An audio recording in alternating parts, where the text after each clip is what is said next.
4 πράγματα για τους ανθρώπους που κλαίνε εύκολα. 1. Έχουν μια βαθιά και τρυφερή ψυχή.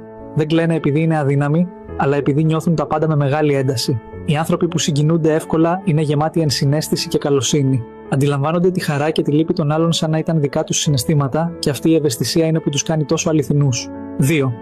Η καρδιά τους αγαπά βαθιά, αλλά συχνά πληγώνεται εύκολα. Όταν δίνουν, το κάνουν με όλη τους την ψυχή.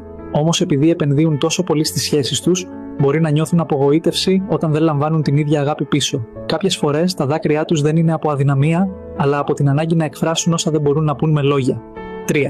Δεν φοβούνται να δείξουν τα συναισθήματά τους, αλλά συχνά παρεξηγούνται. Σε έναν κόσμο που προβάλλει τη σκληρότητα ως δύναμη, οι άνθρωποι που κλαίνε εύκολα θεωρούνται ευάλωτοι. Στην πραγματικότητα όμως είναι απίστευτα γενναίοι, γιατί επιτρέπουν στον εαυτό τους να νιώθει, να εκφράζεται και να ζει με αληθινά συναισθήματα. 4. Τα δάκρυα τους δεν είναι πάντα σημάδι λύπης, αλλά έντονης σύνδεσης. Δεν κλαίνε μόνο όταν πληγώνονται, αλλά και όταν νιώθουν βαθιά χαρά, ευγνωμοσύνη ή συγκίνηση. Ένα τραγούδι, μια τρυφερή στιγμή, ένα όμορφο τοπίο, όλα αυτά μπορούν να τους κάνουν να δακρύσουν γιατί ζουν τη ζωή με πάθος και αυθεντικότητα.